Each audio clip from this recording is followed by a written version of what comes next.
여러분 안녕하세요. 세계지리 스텝 바이 스텝 유탐스러운 세계지리의 진짜곰 이진웅입니다. 자, 오늘은 26번째 시간이고요. 지난 시간에 이어서 계속해서 인구와 관련된 내용들 살펴보도록 하겠습니다. 자, 먼저 지난 시간 내용 간단하게 정리해보죠. 자, 지난 시간에는 인구 성장 그리고 인구 분포와 관련된 내용도 살펴봤습니다. 그래서 인구 성장은 인구가 늘어나고 줄어드는 것을 얘기하는데 자연적 증감과 사회적 증감으로 나눌 수 있다. 그래서 일반적으로 자연적 증감과 사회적 증감을 합쳐서 한 지역의 인구 증감을 나타낸다. 그리고 일반적으로 선진국에서는 최근 사회적 증가가 나타나고 있고, 그리고 개발도상국에서는 사회적 감소가 나타나고 있다. 이런 얘기 했었죠. 자, 그리고 세계 여러 나라의 인구 순위, 대륙별 인구 순위도 살펴봤습니다. 대륙별 인구 순위, 아시아 짱! 그 다음에 오세아니아 가장 적고요. 그 다음에 유라.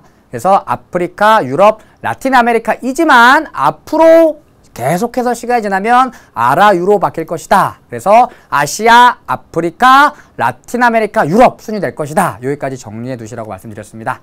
자, 그리고 세계 인구 분포 살펴봤는데요. 밀집되어 있는 밀집 지역도 있었고 상대적으로 인구가 적은 희박 지역도 있었습니다. 이 지역은 왜 인구가 밀집되어 있는지, 여기는 왜 인구가 대체 조금밖에 안 사는지 이유까지 정리해 두시면 될 것 같습니다. 자, 지난 시간 내용 간단하게 정리해봤고요. 이어서 우리 오프닝 코너죠. 26번째 끌림 준비해보았습니다. 자, 오늘은 어딜 준비할까 역시 매일매일 고민하지만 오늘은 정말 아름다운 곳을 하나 준비했는데요.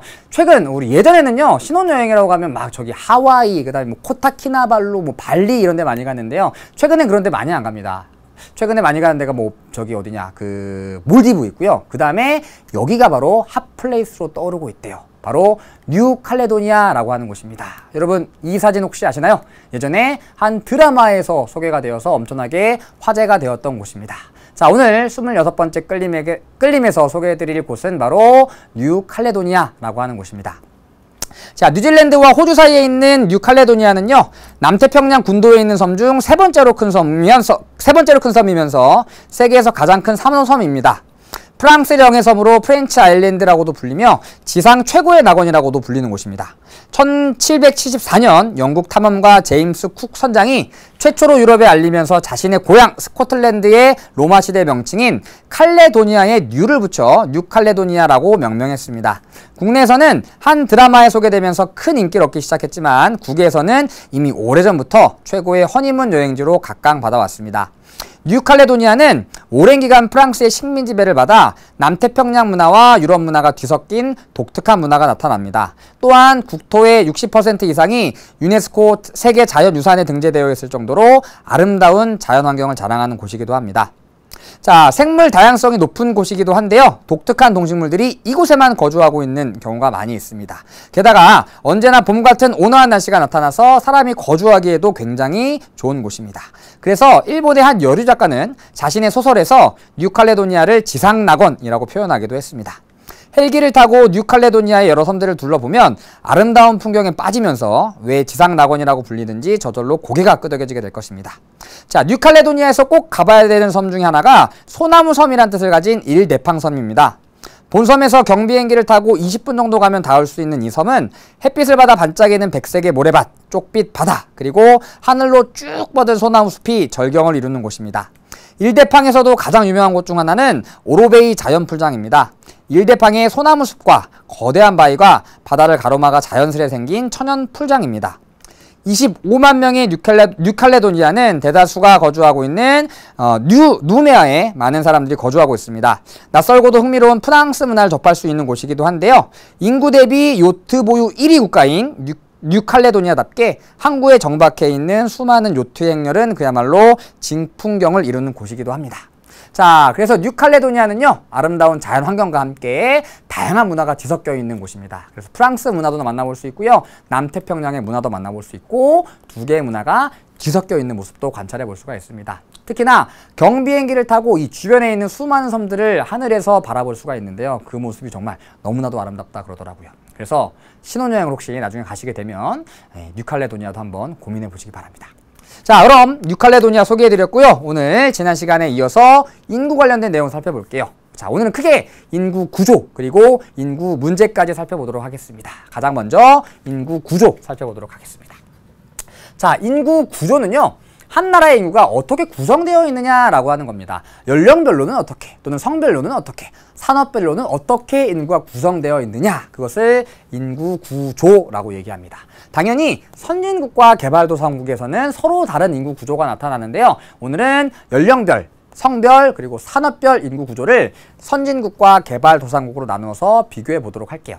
자, 그런데 이러한 인구 구조를 공부하기 위해서는 먼저 다양한 인구 관련된 지표를 아셔야 되는데요. 그래서 인구 관련 지표 몇 개 준비해 봤습니다. 자, 가장 먼저 알아야 되는 것은 연령별 인구입니다. 그래서 우리 많은 연령대의 사람들을 특정 연령별로 묶어서 크게 세 집단으로 나눌 수가 있는데요. 유소년층, 그리고 청장년층, 노년층으로 나눠볼 수가 있습니다.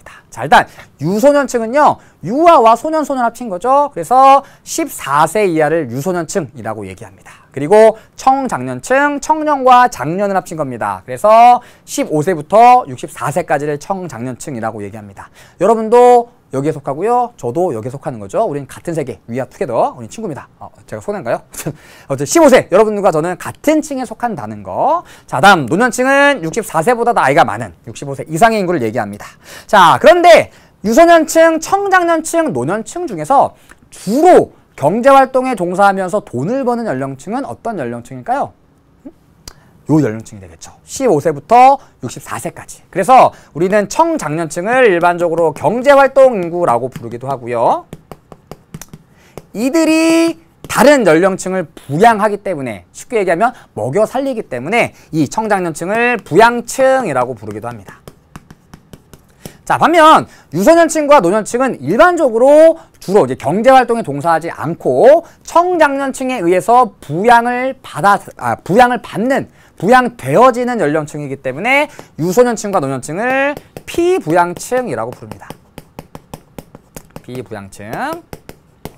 그래서 일반적으로 청장년층의 인구 비중이 높을수록 피부양층의 비중이 상대적으로 낮게 나타나겠죠. 그래서 더 많은 수의 청장년층이 상대적으로 적은 숫자의 피부양층을 부양하기 때문에 이런 경우 굉장히 부양비가 낮게 나타나게 되는데요. 반대로 청장년층의 비중이 적을 경우에는 적은 수의 청장년층이 많은 수의 유소년층과 노년층을 부양하게 되기 때문에 상대적으로 부양 부담이 높게 나타나게 됩니다.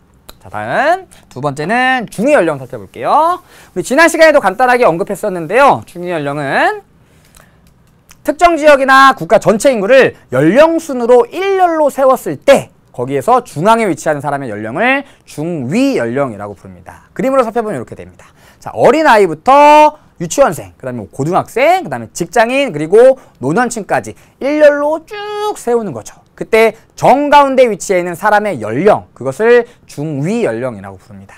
자, 당연히 유소년층의 비중이 높으면 중위 연령이 낮게 나타나고요. 노년층의 비중이 상대적으로 높으면 중위 연령이 높게 나타나겠죠. 자, 그럼 중위 연령은 선진국과 개도국 중에서 어디에서 더 높게 나타날까요? 당연히 노년층의 비중이 높은 선진국에서 높게 나타납니다. 그래서 중위 연령은 선진국에서 높게 나타난다. 다음 세 번째 볼게요. 자, 세 번째는 인구 부양비입니다. 그래서 아까 청장년층을 부양층, 그 다음에 유소년층과 노년층을 피부양층이라고 얘기했죠. 그래서 얼마만큼의 청장년층이 얼마만큼의 유소년층과 얼마만큼의 노년층을 부양하고 있는가, 그것을 인구 부양비라고 얘기합니다. 첫 번째, 유소년 인구 부양비. 자, 식을 기억해 두셔야 돼요. 자, 유소년 인구 부양비는 청장년층 인구분의 유소년층의 인구, 거기에다가 100을 곱한 것, 이것을 우리는 유소년 부양비라고 얘기합니다. 그래서 얼마만큼의 청장년층이 얼마만큼의 유소년층을 부양하고 있느냐를 이 식을 통해서 파악할 수 있는 것이죠. 자, 그럼 유소년과 함께 역시 부양되어지고 있는 노년층도 노년 인구 부양비 구해볼 수 있겠죠. 그래서 청장년층의 인구에서 인구분의 노년층의 인구, 거기에다가 역시 100을 곱해주면 이것은 노년 인구 부양비가 됩니다. 그리고 총 인구 부양비가 있어요. 이것은 유소년층 인구 부양비, 유소년 인구 부양비와 노년 인구 부양비를 합치면 총 부양비가 됩니다. 그래서 유소년 인구 부양비, 이렇게 유소년 부양비라고 할게요. 이것과 노년 부양비를 합치면 총 부양비가 됩니다. 자, 그런데 이 유소년층 인구 부양비, 노년 인구 부양비 모두 분모에 청장년층이 위치하고 있죠. 자, 분수의 경우 분모가 커지면 커질수록 전체적인 값은 작아집니다. 자, 그러면 총 부양비가 높다는 얘기는 청장년층의 비중이 상대적으로 낮다는 얘기겠죠. 그래서 총 부양비와 청장년층의 비중은 상대적으로 반비례해요. 그리고 총 부양비가 낮으면 낮을수록 청장년층이 상대적으로 적은 숫자의 인구를 부양한다, 이런 뜻입니다. 반대로 부양비가 높으면 높을수록 적은 숫자의 청장년층이 많은 수의 피부양층을 부양한다는 뜻이거든요. 그래서 일반적으로 부양비는 낮을수록 좋은 거예요. 그리고 총 부양비는 청장년층의 비중과 반비례 관계에 있습니다. 그래서 인구 부양비 기억해 두시고요. 다음, 이걸 그림으로 살펴보면 이렇게 되는 거죠. 자, 이건 노년 인구 부양비를 그림으로 나타낸 것이에요. 그래서 얼마만큼의 청장년층이 얼마만큼의 노년층을 부양하고 있느냐인데, 한 명의 노년층을 지금 한 5명 정도가 부양을 하고 있죠. 반면에 점차 시간이 지나면서 노년 인구 부양비가 높아지게 되면 한 명의 청장년층이 한 명의 노년층을 부양해야 되는 이런 일이 생길 수도 있습니다. 100%에 가까워지면. 그러면 얘가 지금 힘들어하고 있죠. 그러니까 막 흔들리면서 막 쓰러지려고 그러고 있죠. 그러니까 인구 부양비가 높으면 높을수록 상대적으로 안 좋은 거예요. 청장년층의 비중이 높게 나타나야 됩니다. 다음 네 번째는 노령화 지수입니다. 자, 너무 많죠? 네, 하나하나 기억해 두시면 좋아요. 가끔 모의고사 같은 거 보면은 이런 인구 관련 지표가 세계지리에서도 출제됩니다. 한국지리에서도 굉장히 자세하게 다루는데요. 그나마 세계지리에서는 조금 간략하게 다루는 겁니다. 예, 감사하게 생각하셔야 돼요. 자, 노령화 지수는, 자, 유소년층의 인구 분의 노년층의 인구, 여기에다가 100을 곱한 것, 그것을 노령화 지수라고 얘기합니다. 자, 만약 노령화 지수가 100이라면 유소년층의 인구와 노년층의 인구가 같다는 얘기겠죠? 똑같다. 자, 반면 100 이상이면 상대적으로 노년층의 비중이 높다. 다음 100 이하면 상대적으로 유소년층의 비중이 높다. 이렇게 표현할 수가 있겠죠. 그래서 우리는 노령화 지수를 통해서 두 연령층 간의 상관관계를 비교해 볼 수가 있습니다. 다음 5번째, 합계 출산율. 자, 이거는요, 가임 여성, 이 임신을 할 수 있는 한 명의 여성이 평생 동안 얼마만큼의 아이를 출산하느냐, 그것을 합계 출산율이라고 부릅니다. 그래서 한 명의 가임 여성이 평생 동안 출산하는 아이의 숫자. 그래서 선진국 같은 경우에는 출산율이 낮다 그랬죠. 합계 출산율이 낮게 나타나고요. 반면 개발도상국 같은 경우에는 출생률이 높기 때문에 상대적으로 합계 출산율이 높게 나타납니다. 자, 그럼 이 인구 관련된 지표 살펴봤고요. 본격적으로 우리 인구 구조 한번 살펴보도록 할게요. 자, 첫 번째, 연령별 인구 구조 한번 살펴보도록 하겠습니다. 자, 선진국과 개발도상국으로 나눠 살펴볼 건데요. 먼저 선진국입니다. 선진국은 유소년층의 인구 비율이 낮고요. 반면 노년층의 인구 비율은 높게 나타납니다. 자, 유소년층의 인구 비율이 낮은 이유는 출생률이 낮기 때문이죠. 합계 출산율이 낮기 때문에, 애를 안 낳기 때문이죠. 반면 노년층의 인구 비율이 높은 것은 평균 수명이 길고요. 상대적으로 생활 수준이 높기 때문에 사망률이 낮기 때문입니다. 자, 반면 개발도상국은 반대로 나타납니다. 유소년층의 인구 비율이 높고 노년층의 인구 비율은 상대적으로 낮게 나타납니다. 자, 유소년층의 인구 비율이 높은 이유는 출생률이 높기 때문이고, 반면 노년층의 인구 비율이 낮은 이유는 상대적으로 선진국보다 평균 수명이 짧고요. 그 다음에 사망률이 높게 나타나기 때문이죠. 자, 그리고 이러한 특징들 때문에 이러한 인구 피라미드가 나타납니다. 자, 인구 피라미드는 성별로 그리고 연령별로 각각의 연령마다 얼마만큼의 인구가 비중을 차지하고 있는지를 나타내는 그래프예요. 이거를 인구 피라미드라고 부릅니다. 자, 먼저 프랑스는 선진국입니다. 프랑스는 상대적으로 개발도상국인 케냐에 비해서 상대적으로 유소년층의 비중은 낮게 나타나죠. 반면 선진국인 프랑스는 개발도상국인 케냐에 비해서 노년층의 비중은 높게 나타납니다. 그래서 유소년층의 인구 비중이 높으면 높을수록 개발도상국에 가깝고요. 반대로 노년층의 비중이 높으면 높을수록 선진국에 가깝다라고 생각하시면 돼요. 전 세계에서 이 노년층의 비중이 가장 높은 나라가 일본인데요. 일본의 고령 인구 비율은 거의 25%에 육박했대요. 그러니까 10명 중에 4명이 65세 이상인 거죠. 그 정도로 굉장히 연세가 높은 사람들이 많은 비중을 차지하고 있습니다. 일본도 선진국에 속하죠. 그래서 노년층의 비중이 굉장히 높게 나타납니다. 자, 프랑스와 같이 노년층의 비중이 많고 상대적으로 유소년층의 비중이 적은 이러한 형태의 인구 피라미드를 우리는 종형 또는 방추형이라고 부르고요. 그리고 케냐와 같이 유소년층의 인구 비중이 높고 노년층의 인구 비중이 낮아서 이렇게 피라미드 형태로 나타나는 이러한 그 인구 피라미드를 피라미드형 인구 구조라고 얘기합니다. 그래서 개발도상국, 선진국에서 나타나는 인구 피라미드다. 이렇게 생각하시면 됩니다. 자, 그럼 우리 연령별 인구 구조와 관련된 자료 몇 개 살펴볼게요.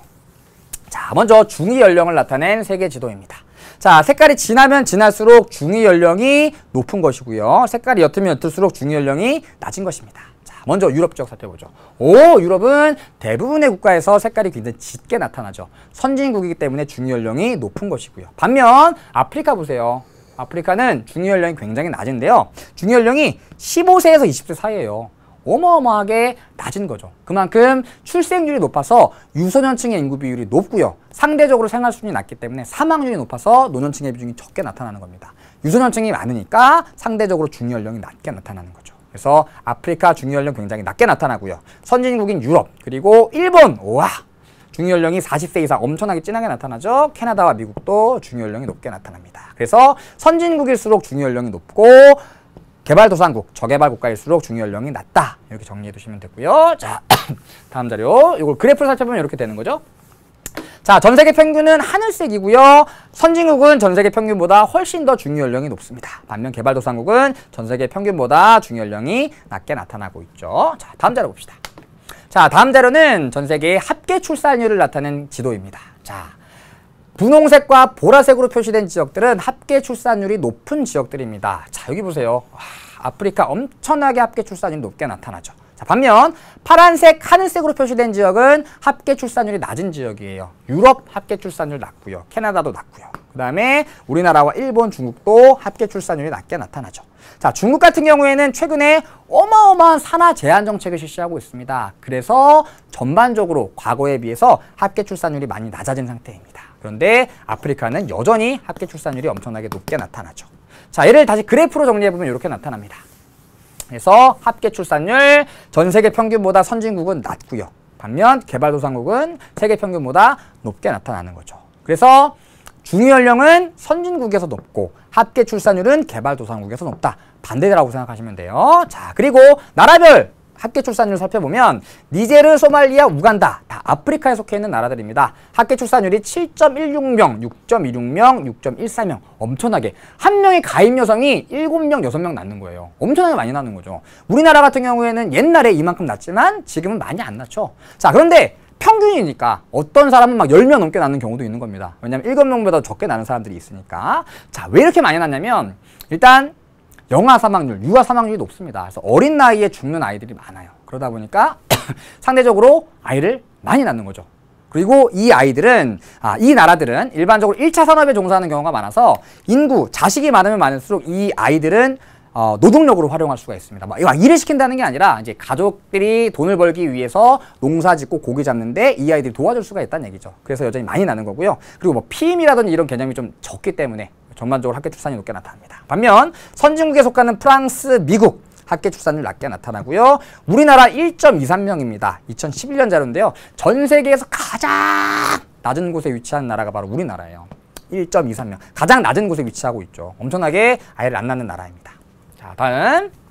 자, 이것은 기대 수명과 관련된 세계 지도입니다. 기대 수명. 그래서 아이가 태어났을 때 이 아이가 현재 태어난 아이가 몇 살까지 살 것으로 기대되느냐? 쉽게 얘기하면 평균 수명과 관련된 내용이라고 볼 수 있겠죠. 그래서 보라색 그리고 분홍색, 보라색은 기대 수명이 굉장히 높은 나라들. 그래서 유럽 지역, 그다음에 앵글로 아메리카 기대 수명이 높게 나타나고요. 일본도 마찬가지죠. 자, 반면 여기 검은색 그다음에 갈색으로 표시된 지역들은 기대 수명이 굉장히 낮은 나라들입니다. 아프리카 보십시오. 예, 기대 수명이 굉장히 낮죠. 지금 태어난 아이들이 40살까지도 못 사는 경우가 굉장히 많을 것이라고 추측되고 있는 겁니다. 그리고 아프리카의 대부분 지역들이 50살이 넘어가는 경우가 별로 없죠. 그래서 전반적으로 경제 수준이 낮기 때문에 기대 수명도 낮게 나타나고 있다. 이렇게 정리해 두시면 됩니다. 자, 자료 하나만 더 보죠. 자, 이 그래프는요 굉장히 복잡해 보이는데요. 간단하게 얘기하면 세로축은 기대 수명입니다. 그 다음에 가로축은 경제 수준이라고 생각하시면 돼요. 자, 그러면 경제 수준과 기대 수명은 어떠한 관계에 있다고 볼 수 있나요? 경제 수준이 높으면 높을수록 기대 수명도 높아진다고 볼 수 있겠죠. 이렇게 비례 관계에 있는 겁니다. 그래서 이 기대 수명이 높은 나라들을 살펴봤더니 일반적으로 경제 수준이 높은 나라들이 많고요. 대륙별로도 색깔을 다르게 표시해 놨는데요. 유럽이 노란색입니다. 유럽은 대부분 여기에 속해 있죠. 자, 반면 아프리카는 하늘색으로 표시되어 있습니다. 아프리카는 대부분 낮은 쪽에 표시되어 있죠. 그래서 이 기대 수명은 경제 수준과 굉장히 밀접한 관계를 맺고 있는데 경제 수준이 높으면 높을수록 기대 수명도 높게 나타나고 경제 수준이 낮으면 낮을수록 기대 수명도 낮게 나타난다. 이렇게 정리해 두시면 됩니다. 그래서 선진국은 기대 수명이 높다. 반면 개발도상국과 저개발국은 기대 수명이 낮다. 이렇게 정리해 두시면 되겠죠.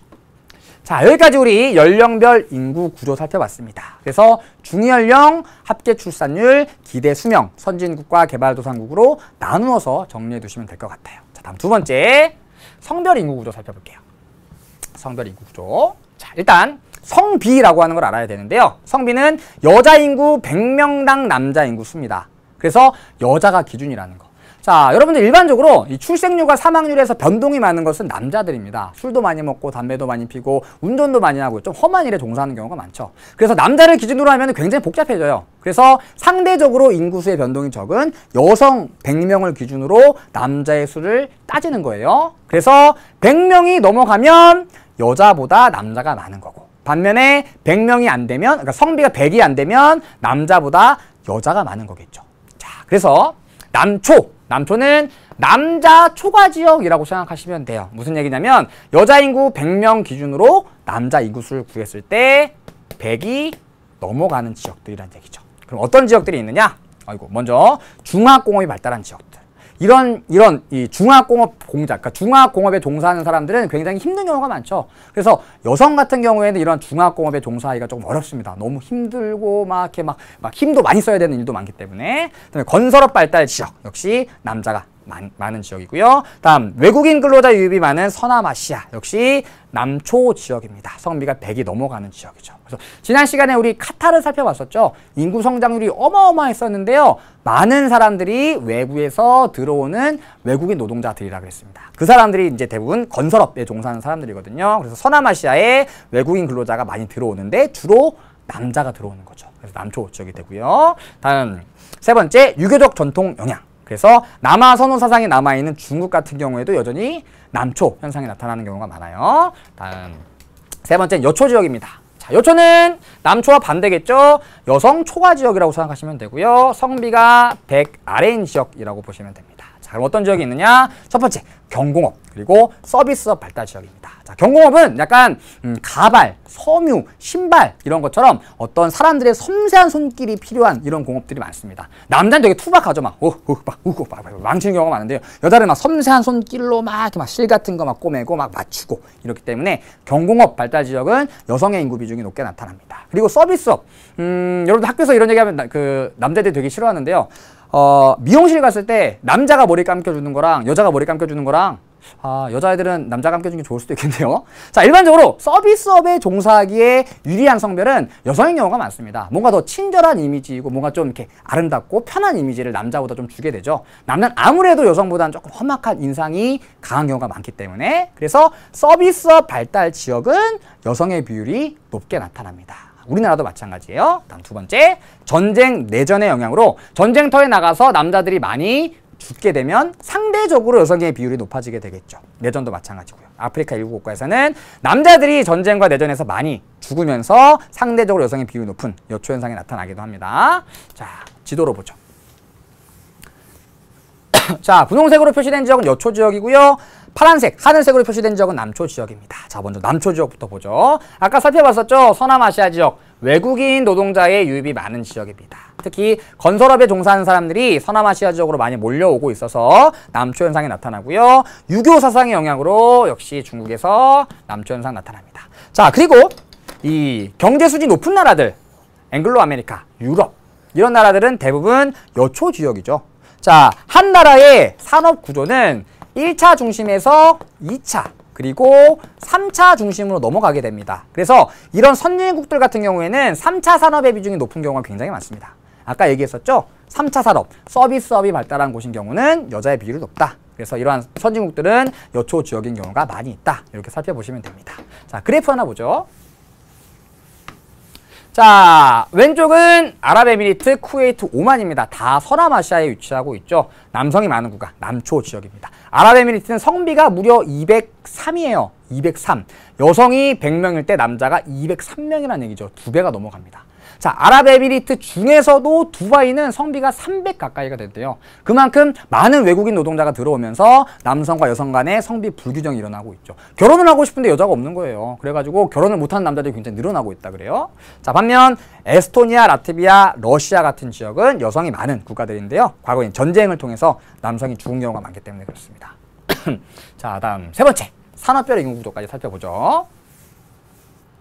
자, 산업별 인구 구조는 말 그대로 산업별 1차, 2차, 3차 어떤 산업에 종사하는 사람들이 많느냐라는 얘기입니다. 그래서 선진국은 아까 얘기했듯이 3차 산업 종사자의 비율이 높겠죠. 서비스업이 발달했으니까. 반면 개발도상국은 여전히 1차 산업 종사자의 비율이 상대적으로 높게 나타납니다.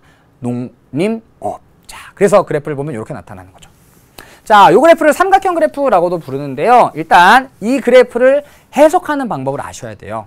자, 인도 살펴볼게요. 자, 하나의 점이 제시되어 있으면 이 점으로 밑변과 평행한 선을 하나 왼변, 왼쪽 변으로부터 그어줍니다. 이렇게 그어준다는 얘기예요. 이렇게. 그리고 이 점과 만나는 순간 좌우로 쫙 찢어주시면 됩니다. 얘랑 평행한 선 하나, 얘랑 평행한 선 하나. 그래서 여기 읽어주시고 여기 읽어주시고 여기 읽어주시면 됩니다. 그래서 인도 같은 경우에는 1차 산업 종사자의 비율이 약 60%가 조금 넘는 거고요. 2차 산업 종사자의 비중은 한 15% 정도. 아니죠. 10% 정도 되겠네요.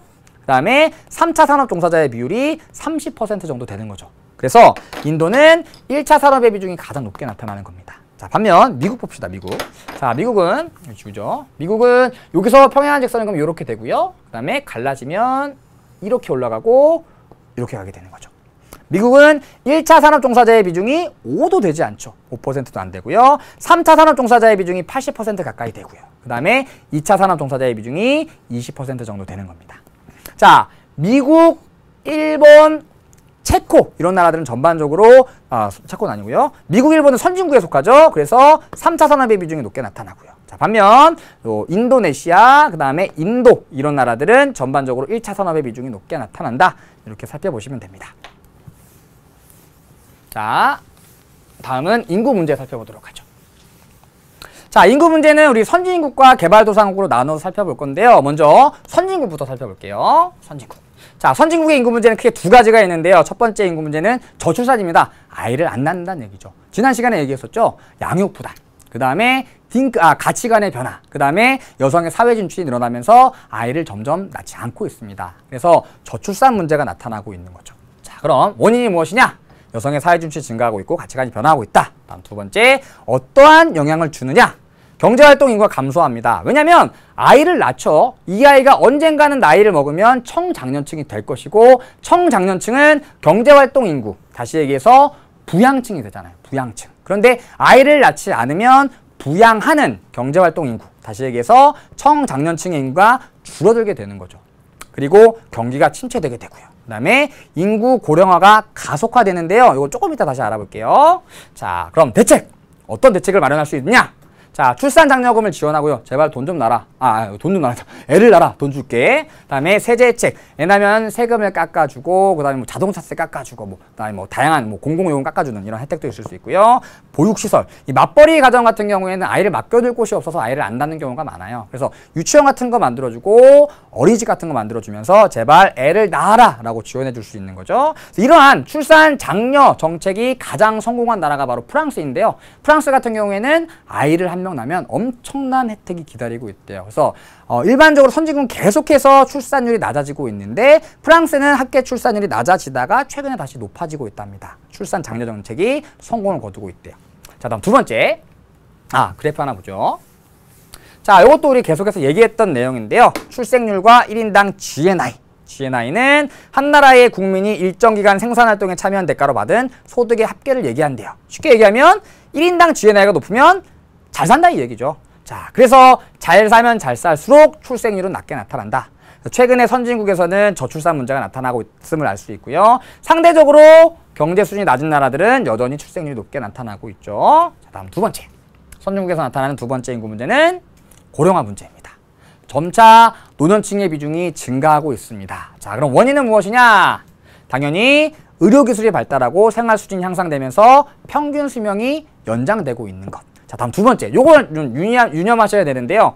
유소년층의 비중이 감소하면서 고령화 현상이 더욱 심각해지고 있다. 자, 무슨 얘기냐? 고령화 현상은 전체 인구에서 노년층이 차지하는 비중을 얘기합니다. 노년층 자체의 인구가 늘어나는 경우도 있지만 상대적으로 유소년층의 비중이 줄어들게 되면 상대적으로 노년층의 인구가 늘어나게 되는 거죠.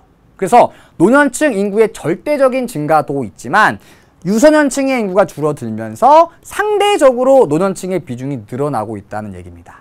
그래서 저출산과 고령화는 밀접한 관련이 있어요. 저출산이 계속해서 진행되면 고령화도 점점 더 심화되게 되는 것이죠. 전체 인구에서 노년층이 차지하는 비중은 늘어나고 상대적으로 유소년층의 비중이 줄어들게 되니까, 그래서 유소년층의 비중이 감소하면서 상대적으로 노년층의 비중이 늘어나고 있다. 이렇게 살펴보시면 되고요. 영향 뭐가 있을 것이냐? 노인 복지 비용 상승합니다. 노인들, 노년층은 피부양층이라 그랬죠. 경제활동 인구에 속하지 않습니다. 그래서 청장년층이 먹여 살려야 되는 거죠. 복지 비용을 청장년층이 부담을 해야 됩니다. 그런데 노년층이 늘어나게 되면 청장년층이 부담해야 되는 복지 비용이 늘어나게 되는 것이죠. 다음, 대책. 어떻게 하면 되느냐? 다양한 노인 관련 정책을 마련한다. 그래서 노인에게 일자리를 마련해 주고요. 또는 노인이 굉장히 그 집에 혼자 살면서 막 소외되고 막 혼자 외로움을 느끼고 막 자살하는 경우도 늘어나고 있거든요. 그래서 다양한 노인 복지 정책을 마련한다. 뭐 이런 것들이 대책이 될 수 있을 것 같아요. 선진국의 두 가지 인구 문제, 저출산과 고령화, 여기까지 살펴봤습니다. 자, 그럼 다음으로 우리 개발도상국 살펴볼게요. 자, 선진국의 두 가지 인구 문제는 저출산 그리고 고령화입니다. 그런데 개발도상국에서는 선진국과는 완전히 다른 형태의 인구 문제가 나타나게 되는데요. 먼저 첫 번째 인구 문제는 인구가 너무나도 빠르게 늘어나고 있다는 겁니다. 자, 그럼 원인은 무엇이냐? 사망률이 줄고 있죠. 그런데 여전히 출생률은 높은 수준을 유지하고 있기 때문에 인구가 빠르게 증가하고 있는 겁니다. 우리 역시 지난 시간에 살펴봤었죠. 출생률이 높고 사망률도 높았는데, 자, 출생률은 여전히 높은 수준을 유지하고 있지만 사망률은 줄어들면서 인구의 증가 속도가 빨라지고 있는 거죠. 인구 증가율이 굉장히 높게 나타나는 겁니다. 자, 그럼 이러한 인구 급증 현상이 나타나면 어떤 게 문제일까요? 자, 식량 및 자원이 부족해지겠죠. 먹을 게 없어지고, 그 다음에 뭐 에너지 자원 같은 것도 부족해지고, 다양한 광물 자원도 부족해지겠죠. 그리고 대책, 산화 제한 정책 등을 실시할 수 있는데요. 현재는 수많은 개발도상국에서 실시하고 있는 이러한 산화 제한 정책이 효과가 좀 미미한 편이래요. 사람들이 좀 문맹률이 높은 경우도 많고요. 나는 아이를 굉장히 낳고 싶은데 왜 나라에서 뭐라 그러냐? 나라 말을 잘 따르지 않는 경우도 많다 그러죠. 그래서 이 산화 제한 정책이 가장 효과적인 성공을 거둔 나라가 아까 얘기했던 중국입니다. 얘네는 아이를 2명, 3명 낳을 때마다 엄청나게 많은 벌금을 내거든요. 그래서 한 자녀만 낳아서 황제처럼 기른다 그래서 소황제라고 부릅니다. 산화 제한 정책이 성공한 나라입니다. 그런데 대부분의 개발도상 국가에서는 이러한 산화 제한 정책이 높은 성공을 거두지는 못하고 있어요. 그래서 여전히 빠르게 인구가 늘어나고 있습니다. 그래서 첫 번째 인구 문제는 전 국가적인 인구 급증. 자, 다음 두 번째 살펴볼게요. 자, 두 번째 문제는 대도시의 인구 가밀입니다. 그러니까 전 국가적으로 봐도 인구가 너무나도 빠르게 늘어나고 있지만 대도시로 한정 지어봤을 때 이곳에 너무나도 많은 사람들이 몰려있다는 얘기죠. 자, 그럼 원인은 무엇이냐? 자, 급속한 산업화로 인한 이촌 향도. 자, 다시 얘기해서 촌락과 이별하고 도시로 향한다는 얘기죠. 많은 사람들이 촌락에 거주하던 많은 사람들이 도시로 이동해 오고 있습니다. 왜냐하면 도시는 촌락에 비해서 일자리가 더 많거든요. 그래서 일자리를 찾아서 도시로 이동을 하게 되는 겁니다. 그래서 대도시의 인구가 늘어나게 되고요. 또 하나의 원인이 더 있어요. 두 번째는 도시 내 높은 자연 증가율입니다. 자, 무슨 얘기냐면 한 도시 안에서 한 도시로 다른 지역에 사는 사람들이 유입되어 오는 경우도 있죠. 이거는 사회적 증가를 나타내는 것이고, 그리고 이 안에 사는 사람들 뭐 결혼도 안 하고 아이도 안 낳는 건 아니겠죠. 들어오는 사람도 많은데 이 안에 거주하는 사람들이 결혼하고 아이를 낳고 자연적으로 출생이 늘어나면서 인구가 늘어나고 있는 것이죠. 그래서 사회적 증가와 자연적 증가가 동시에 일어나고 있는 겁니다. 그러니까 대도시의 인구가 폭발하게 되는 것이죠. 자, 그럼 어떤 문제점이 나타나게 되느냐? 문제점 보죠. 당연히 도시의 기반 시설이 부족하게 되겠죠. 무슨 얘기냐면 사람이 살기 위해서 기본적으로 갖추어져야 되는 것들. 물 써야겠죠. 상수도 갖춰줘야 되고요. 똥 싼 물, 오줌 싼 물 내려보내려면 하수도 시설 갖춰줘야 되고요. 집이 필요하겠죠. 학교도 필요하고요. 병원도 필요합니다. 잘 곳도 필요하고요. 쓰레기 버릴 곳도 필요하고 수많은 것들이 다 부족해지게 되는 겁니다. 그래서 도시 기반 시설이 부족해지면서 다양한 도시 문제가 나타나게 되는 것이죠. 집이 모자라지고요. 일자리 부족해지고요. 실업률 높아지게 되고요. 환경오염 심해지고요. 수많은 도시 문제가 바로 이 대도시 인구 과밀로 인해서 나타나는 문제들입니다. 자, 그럼 대책은 뭐가 있느냐? 너무나도 대도시에 많은 사람이 몰려 있습니다. 이걸 해소하기 위해서 여기 사는 사람들을 다른 데로 내보내면 되겠죠. 그래서 지방 분산 정책을 실시합니다. 근데 이거는 사실은 좀 명목적인 정책일 수밖에 없습니다. 여러분 한번 생각해 보세요. 내가 일자리를 찾아서 도시로 왔습니다. 나라에서 저는 너무 도시에 살고 싶은데 너 지방으로 내려가. 누가 하겠습니까? 그러니까 나라에서는 분산시키려고 하지만 여전히 계속해서 도시로 몰려들고 있는 겁니다. 일자리도 많고요. 그 다음에 편의시설도 촌락보다는 잘 갖추어져 있죠. 전화도 잘 터지고 TV도 잘 나오고 뭐 도로도 잘 닦여 있고 그러니까 많은 사람들이 계속 도시로 몰려들고 있는 겁니다. 그래서 나라에서 할 수 있는 정책은 사실상 요거밖에 없지만 이것도 역시 효과가 미미하다. 아까 산하 제한 정책도 미미, 그 다음에 인구의 지방 분산 정책도 미미. 그래서 대도시 폭발적으로 인구 늘어나고 있고요. 전체 국가에서도 인구가 폭발적으로 늘어나고 있는 겁니다. 이거 두 가지가 개발도상국의 인구 문제라고 볼 수 있습니다. 자, 그럼 개발도상국의 사진 몇 개 살펴보고 우리 문제 풀어볼게요. 아이고, 자, 요거는 인도 뭄바이의 모습입니다. 엄청나죠? 대도시에 어마어마한 사람들이 밀집되어 있는 겁니다. 지금 어디가 차도고 어디가 인도인지 구별이 안 되죠. 많은 사람들이 차 사이로 막 지나다니고 있고요. 뭐 신경도 안 씁니다. 뭐 차가 지나다니든 말든 엄청나게 많은 사람들이 빽빽하게 모여 있습니다. 다음 여기는 베트남 호치민의 모습인데요. 여기도 엄청나죠. 차도, 그 다음에 얘네들은 다 오토바이예요. 오토바이. 이 베트남의 주된 교통수단이 오토바이거든요. 오토바이와 차가 한 곳에 뒤섞여가지고 지금 움직이지도 못하고 있는 겁니다. 대도시에 너무나도 많은 사람들이 밀집되어 있으니까 이러한 교통체증도 나타나고요. 움직이지 못하는 이런 일이 나타나고요. 환경오염도 엄청나게 심해지겠죠. 교통사고도 많이 일어날 수 있고요. 상상도 할 수 없을 만큼 우리나라에서 이런 모습 본 적 있나요? 엄청납니다. 대도시의 인구가 과하게 밀집되어 있기 때문에 나타나는 현상이라고 생각하시면 됩니다. 자, 다음. 자, 이건 이제 대도시의 인구가 과하게 밀집되면서 다양한 기반 시설이 부족해진다 그랬죠. 특히나 부족한 게 주택입니다. 사람이 살 곳이 필요한데 늘어나는 인구에 맞춰서 주택을 공급할 수가 없는 거죠. 그래서 대부분의 사람들이 이렇게 판자촌을 짓고, 그러니까 판자를 이용해서 집을 짓고 살아가는 경우가 많습니다. 이러한 곳들을 슬럼이라고 얘기하죠. 그래서 대도시의 인구 과밀 현상이 나타나게 되면 주택이 부족해지면서 이러한 슬럼이 도시 곳곳에 나타나게 됩니다. 이거는 브라질의 슬럼이고요. 여기 인도네시아였나? 여기 기찻길 바로 옆에 집들이 붙어 있는 거죠. 예. 합판으로 만들어 놓은 집들이 있는데 이거 집이라고도 좀 부르기 좀 민망할 정도로 굉장히 얽혀서 얼벙설벙 지어놓은 집들이고요. 기차가 지나갈 때마다 엄청나게 시끄럽겠죠. 그런데도 불구하고 여기에라도 살 수밖에 없는 겁니다. 왜냐하면 여긴 집값이 싸고 내 마음대로 좀 집을 지어놓은 것이죠. 이런 판자촌들이 많이 발달하게 되고요. 그리고 쓰레기 보이시죠? 예, 인구가 늘어나게 되면서 뭐 쓰레기와 집이 한데 어울려져 있는 이런 모습도 나타나게 됩니다. 그래서 대도시의 인구가 과하게 밀집되면서 다양한 기반 시설이 부족해지면서 이러한 슬럼이 발달하기도 한다. 이것도 역시 개발도상국의 인구 문제와 관련 있는 내용이라고 볼 수 있습니다.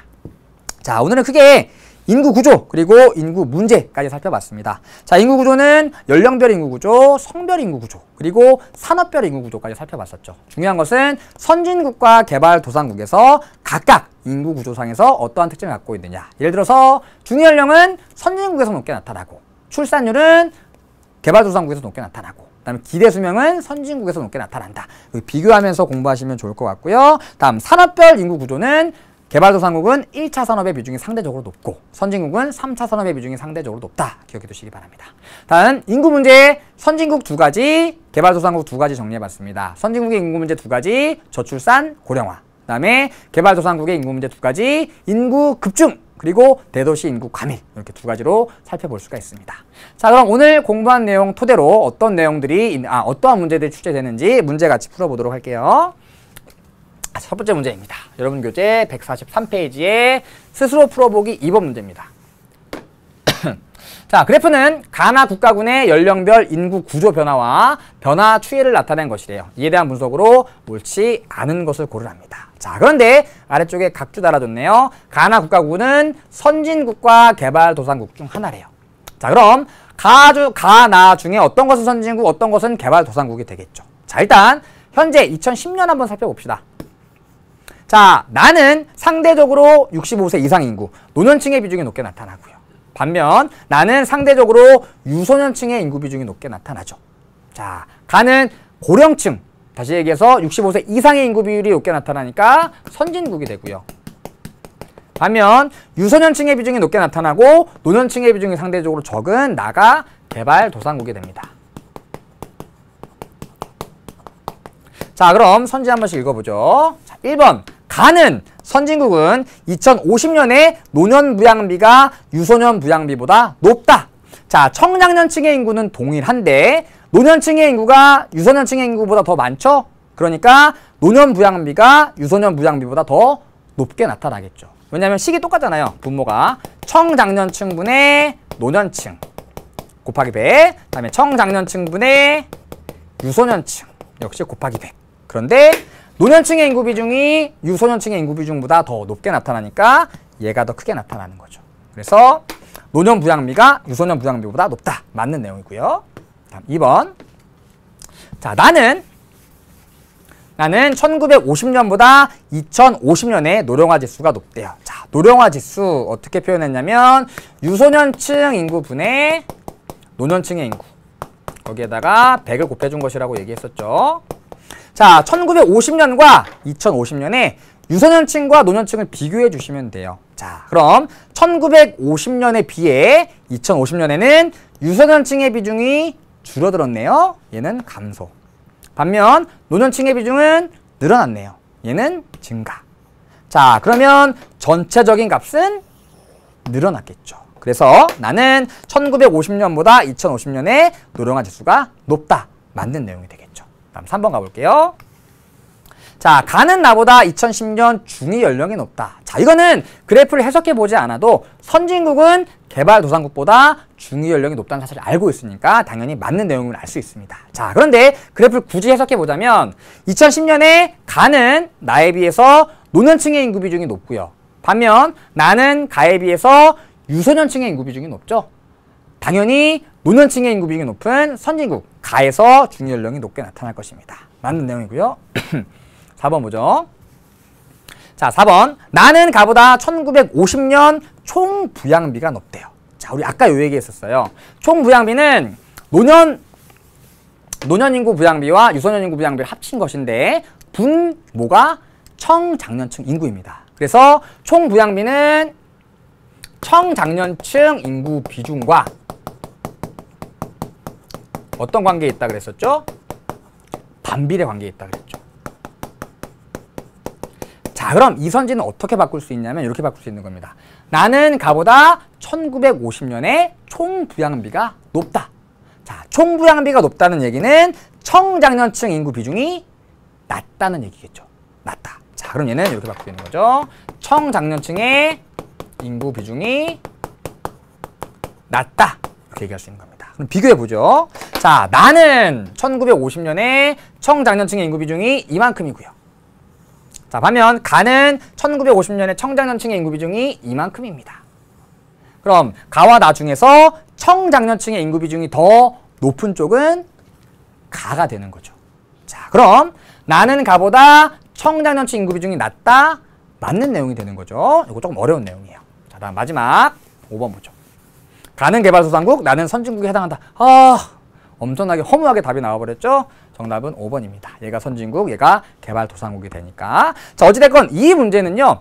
5번 너무 쉽게 찾을 수가 있습니다. 그런데 1, 2, 3, 4 요 내용 하나씩 꼭꼭 확인하시면서 각각의 인구 관련된 지표들 다시 한번 정리해 두시기 바라요. 어려운 문제예요. 자, 다음 문제 볼게요. 자, 다음 문제는 기본 문제 6번 문제입니다. 자, 그래프는 두 국가의 인구 구조를 나타낸 것이래요. 가나 국가에 대한 설명으로 옳은 것을 고르랍니다. 그래서 가와 나 국가가 주어져 있습니다. 자, 이런 연령별 인구 구조와 관련된 그래프가 제시되면요. 일단 노년층과 유소년층의 인구 비중을 비교해 보시면 됩니다. 그래서 한 나라는 반드시 선진국, 또 다른 나라는 반드시 개발도상국이 나오는 경우가 많거든요. 자, 그럼 가와 나를 한번 비교해보죠. 자, 가를 봤더니 유소년층의 인구 비중이 굉장히 높게 나타나고요. 나이가 점점 많아지면 많아질수록 점점 인구 비중이 낮아지고 있습니다. 다시 얘기해서 유소년층의 인구 비중이 상대적으로 높고요. 노년층의 인구 비중이 굉장히 낮은 나라입니다. 자, 반면 나를 봤더니 유소년층보다 청년층이 더 많고요. 그리고 노년층의 인구 비중이 굉장히 높게 나타나죠. 아하, 유소년층의 인구 비중이 낮고 노년층의 인구 비중이 높으니까 나는 선진국이 되고요. 반면 유소년층의 인구 비중이 높고 노년층의 인구 비중이 낮은 가가 바로 개발도상국이 되겠죠. 자, 그럼 선지 볼게요. 자, 가는 나보다, 개도국은 선진국보다 노년 부양비가 높다. 자, 노년 부양비가 높다는 얘기는 노년층의 비중이 높다는 얘기입니다. 그러니까 노년층의 비중이 높다는 얘기입니다. 자, 선진국은 개발도상국보다 노년층의 비중이 높으니까 가보다는 나의 노년 부양비가 높게 나타나겠죠. 옳지 않은 내용이고요. 다음 2번. 개발도상국은 선진국보다 경제발전 수준이 높다? 아니죠. 다음 3번으로 가보겠습니다. 자, 선진국은 개발도상국보다 중위연령이 높다. 예, 이게 정답입니다. 다음 4번. 선진국은 개발도상국보다 총 인구수가 적다. 자, 이거는 개발도상국이냐 선진국이냐를 비교해보는 게 아니고요. 이 그래프의 자체에 있는 연령별 인구를 다 더해주시면 돼요. 그래서 하늘색 다 더하고 분홍색을 다 더하면 그 나라의 총 인구가 되는 겁니다. 자, 다 더해볼 것도 없이 어느 나라가 더 많나요? 나가 훨씬 더 많죠. 그래서 나는 가보다 총 인구수가 적다. 옳지 않은 내용이고요. 다음 5번. 가는 출산 장려 정책, 나는 출산 억제 정책이 추진되고 있대요. 가는 개발도상국이죠. 출산율이 엄청 높습니다. 그런데 출산을 더 장려하면 난리 나겠죠. 자, 반면 선진국은 상대적으로 유소년층의 비중이 낮게 나타납니다. 그런데 출산을 낮지 마. 그러면은 더 난리 나는 거죠. 노년층의 비중이 우악 하고 올라가니까 옳지 않은 내용입니다. 다음 문제로 가볼게요. 자, 다음 문제는 여러분 교재 145페이지의 8번 문제입니다. 자, 그래프는 세 국가의 산업별 인구 구조를 나타낸 것이래요. 가다에 해당하는 국가를 지도에 A부터 C에서 고르랍니다. 그래서 가, 나, 다 나와 있습니다. 자, 일단 이 그래프 이렇게 읽는다 그랬죠? 여기에서 선을 그려서 요 값을 읽어주시면 됩니다. 그럼 가는 1차 산업의 비중이 60, 나는 1차 산업의 비중이 40, 다는 1차 산업의 비중이 5% 정도 나오게 되는 것이죠. 자, 3차 산업도 한번 살펴보죠. 가는 3차 산업의 비중이 20과 30 사이에, 그리고 나는 40과 50 사이에, 다는 70 정도 나오게 됩니다. 자, 그러면 전반적으로 봤을 때 가에서 다로 갈수록 1차 산업의 비중은 낮아지고요. 3차 산업의 비중은 높아지고 있죠. 그 얘기는 가에서 다로 갈수록 상대적으로 경제 수준이 높아진다. 이렇게 정리할 수가 있겠죠. 자, 그럼 지도 보죠. 자, A, B, C 세 나라가 주어졌는데요. A는 인도, B는 인도네시아, C는 일본입니다. 세 나라 중에 경제 수준 가장 높은 나라 당연히 C가 되고요. 그러면 요 다가 일본이 되는 것이죠. 다는 C. 자, 다음 A와 B 중에서 상대적으로 공업이 더 발달한 나라는 인도입니다. 그래서 가운데 있는 나가 인도가 되는 겁니다. 그러면 나가 A, 다가 C, 가가 B가 되는 거죠. 그러면 가, 나, 다 적어주면 되니까 B, A, C. 3번이 정답이 되겠죠. 자, 우리 8번 문제까지 풀어봤습니다. 자, 오늘은 인구 구조 그리고 인구 문제와 관련된 내용들 정리해봤습니다. 어떤 내용들이 중요한지 오늘의 키워드 드릴게요. 오키입니다. 오키. 자, 일단 첫 번째, 두 번째는 개발도상국과 선진국의 인구 구조 비교하는 내용입니다. 세 번째는 성비와 관련된 내용 정리해 보시고요. 다음 네 번째와 다섯 번째는 두 지역, 선진국과 개발도상국의 인구 문제들 한번 비교해 보시면 좋을 것 같습니다. 자, 복습 꼭 하시고요. 복습하신 후에 오키에 빈칸 채워서 수강후 게시판에 올려주시기 바랍니다.